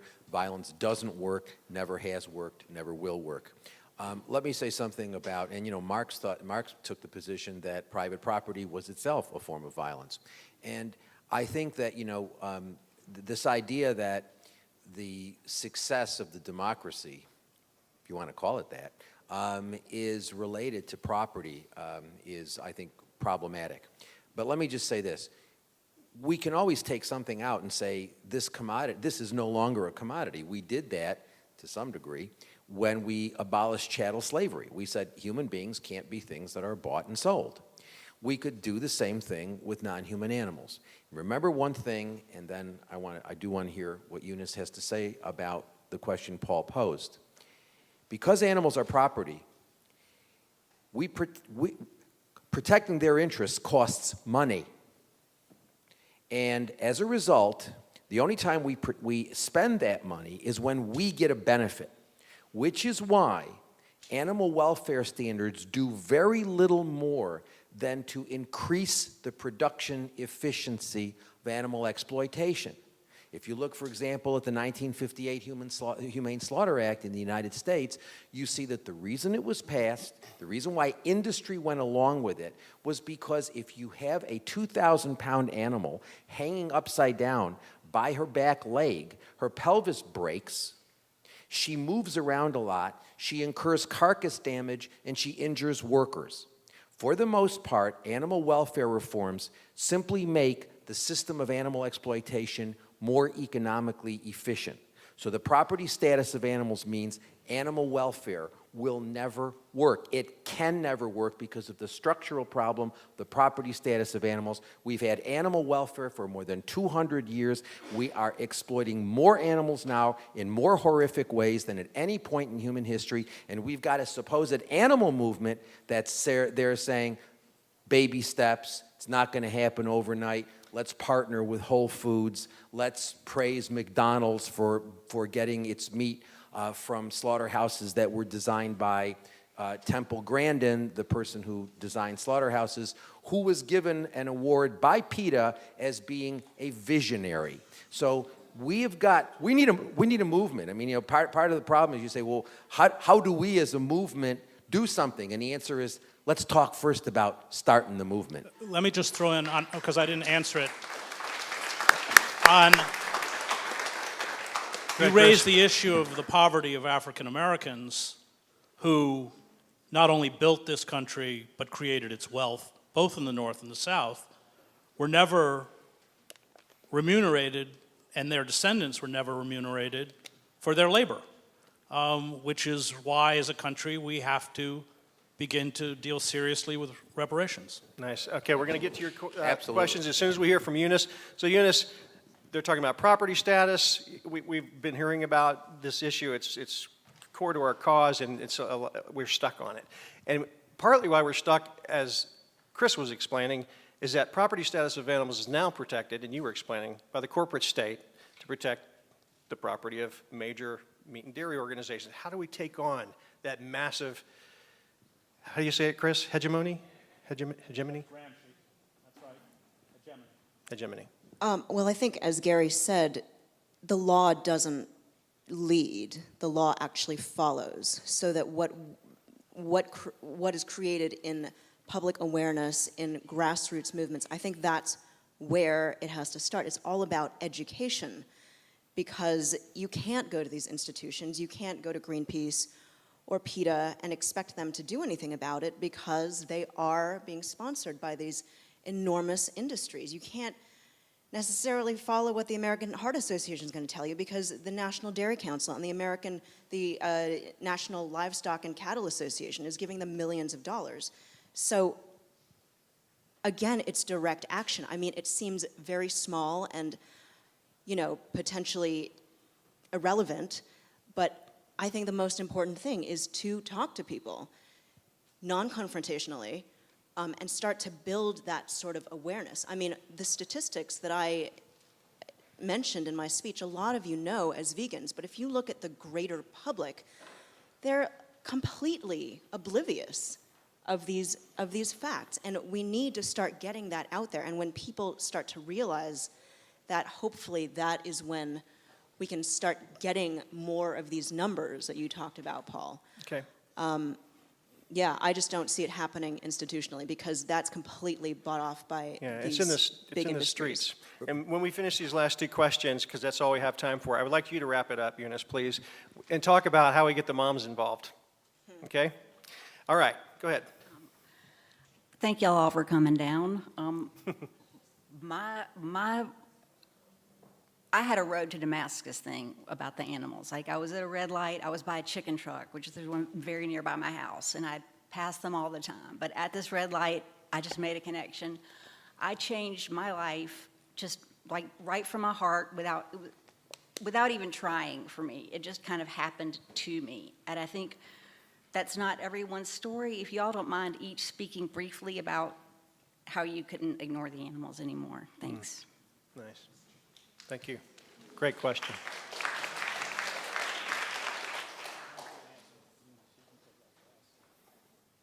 I'm going to speak for both Chris and I, because it happened in the same movie theater when we were watching Cowspiracy. I was one of those people I just mentioned in the general public who had no idea what was going on in the animal agriculture industry and its inconceivable destruction of the ecological and environmental systems. And I had always prided myself on being an environmentalist. I changed the light bulbs, I recycled, I did this and I did that. And I was floored watching this documentary. And I simply couldn't live with the hypocrisy of saying, I care about this planet, I care about what happens to my children on this planet, and still continue to live the way that I do. You hear it in a lot of vegan activists who say, I just had to change my life so that my actions aligned with my core beliefs. And that's what I had to do. So the environment was the rocket booster for both Chris and I.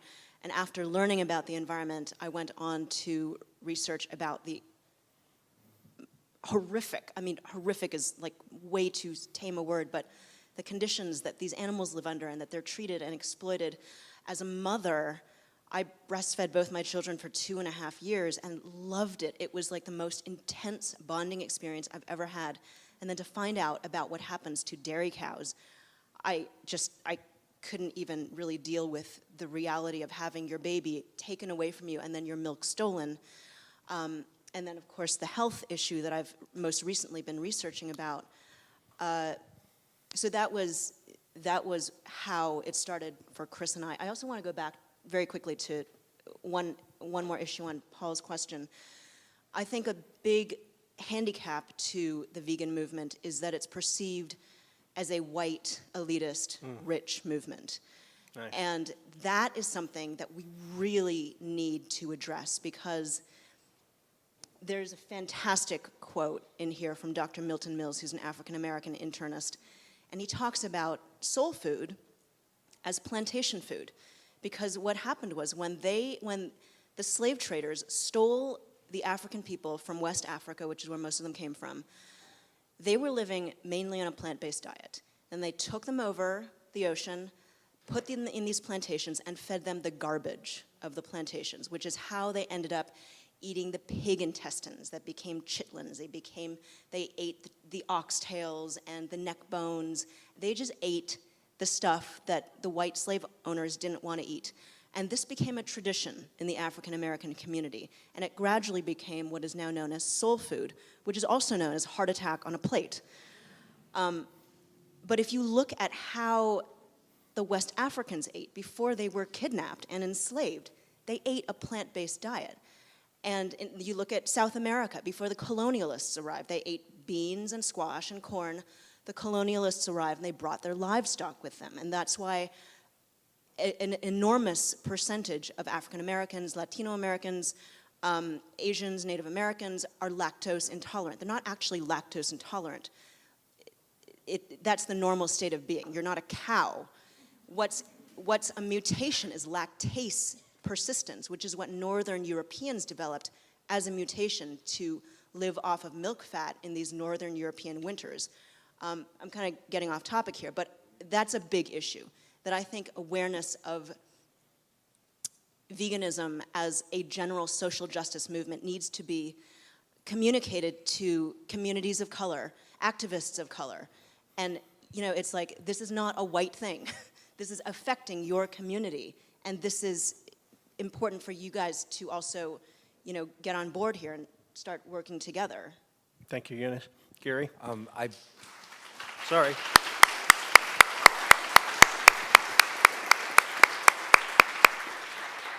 I became a vegetarian in 1978. I had occasion to visit a slaughterhouse. I'd never thought about the issue in my entire life until that point. I stopped eating meat. I continued to eat fish for another year until I read something about how fish could feel pain. I had never heard the word. I was completely unaware of what a vegan was. I had no idea what a vegan was. I learned about veganism in 1982 when I was confronted with the fact that cows have to be pregnant in order to give milk. I'm from New York. I never saw a cow. And I didn't know very much about animals. And I became a vegan immediately. It was an October night in 1982 when somebody explained why I should be a vegan, and my partner Anna and I became vegans, and we've been vegans ever since. Let me just say one thing. Corporations are bad. They do a lot of bad stuff. There is no doubt about that. But the problem is not the corporations, really, on this particular issue. The problem is us. We consume this stuff. They're there. I mean, capitalists are indifferent whether they sell beef or bananas. They just want to make money. And so if you demand bananas instead of beef, they'll sell bananas. So I think, there's an emphasis in the movement about the institutional exploiters, and I'm not letting them off the hook, but the real problems are us. We've got to, and our neighbors, our family, our friends, everybody around us. This is why violence can't work. Everyone's participating in the violence. So, you can't say, well, let's have violence against animal exploiters. That means you have to use violence against 99% of the population. But I suggest that, look, it's hopeless in certain ways, but in certain ways it's not hopeless. Many people, maybe not everybody, but most people, many people care about animals. They really do. And what we need to do is to get them to see that when they get outraged about Michael Vick and his fighting dogs and things like that, they need to be educated about how we're all Michael Vick, you know? I'll leave you with one story. There was a kid last year, 2 years ago in Brooklyn. He kicked a cat. I think it was Brooklyn or the Bronx, I forget which. And he kicked a cat, and somebody photographed him doing it. There was a huge outcry against the kid because, you know, he should go to jail. He didn't kill the cat. He just kicked the cat. Bad thing to do. But there was an outcry, put this kid in jail. And I was on CNN, and the guy who was interviewing me said, do you think he should go to jail? And I said, I think what the kid did was wrong. But the reality is you're going to put him in jail. You're going to have to put everybody in jail because everybody who's sitting in their kitchen right now shoveling hamburgers into their mouth and eating their ice cream while they say, you know, what a terrible guy Andre Robinson is, that's just nonsense. Final point. There is nothing more elitist. And I agree with Eunice. We've got to educate, you know, we've got to get rid of this idea that veganism is an elitist. It's not elitist.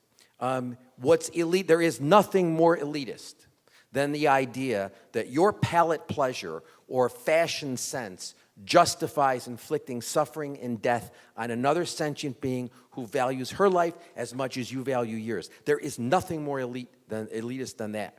The problem is not that veganism is elitist.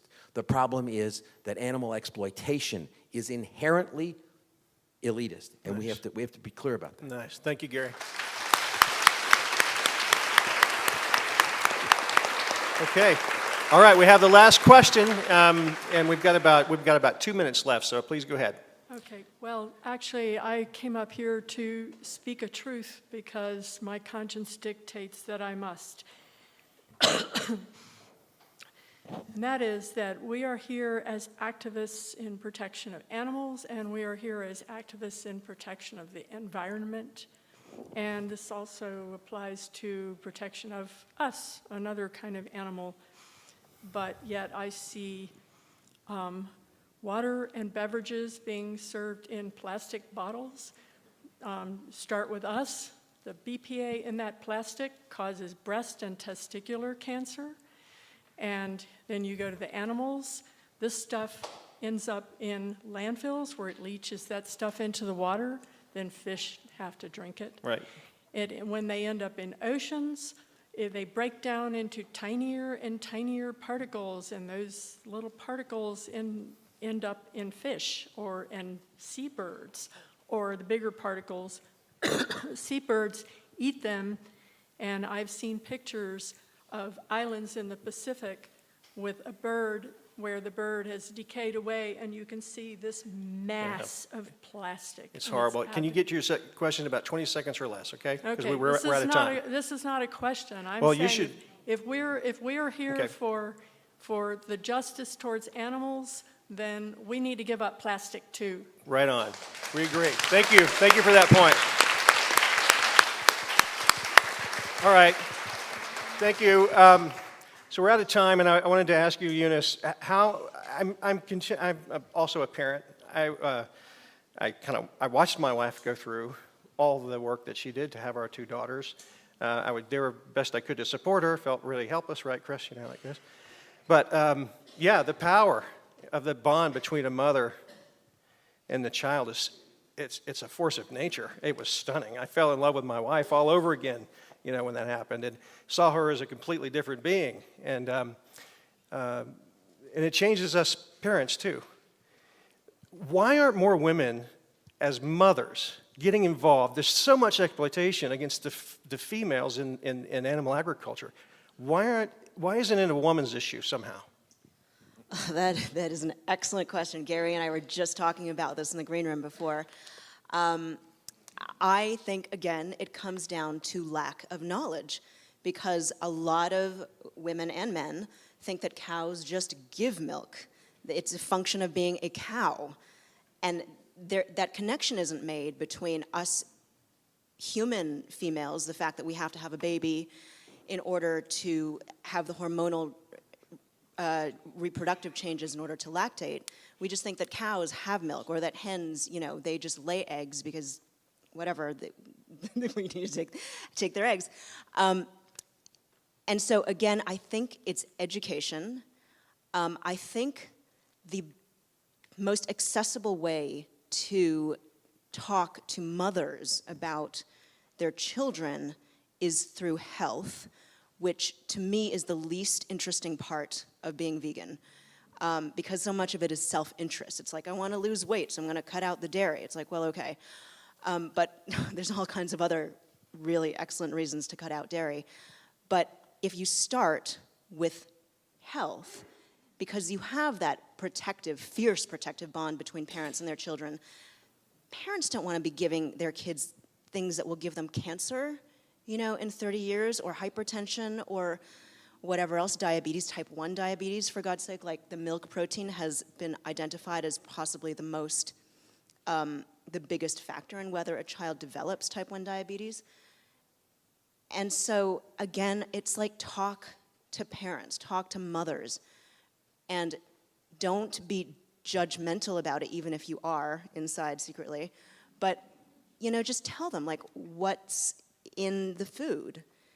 And hopefully that'll get some wheels turning, because God knows I didn't become vegan for health reasons, but when I started doing research on this book, I thought, even if I weren't vegan, I would never, in 1,000 years, put any of this inside my children's bodies, ever, because it's killing them. And we're creating this nation of autoimmune illnesses and cancer and heart disease and diabetes, and it starts with what we feed our children, because they're going to keep eating that way unless they see some really great documentary and come to a great panel and change it. Oh, but here, okay, this is totally off topic, but there was a great study done in London where a bunch of researchers, they measured the IQs of children when they were about 10.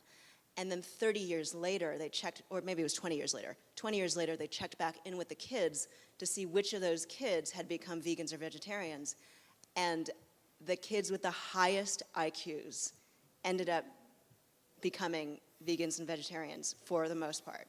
It was like, what are you going to do with that information? But it's really interesting. Hey, that's important to moms. You know? Yeah, exactly. Knowledge is power. All right, can you all join me in thanking this awesome group? Right? Amazing. Eunice, Chris, Gary, thank you so much.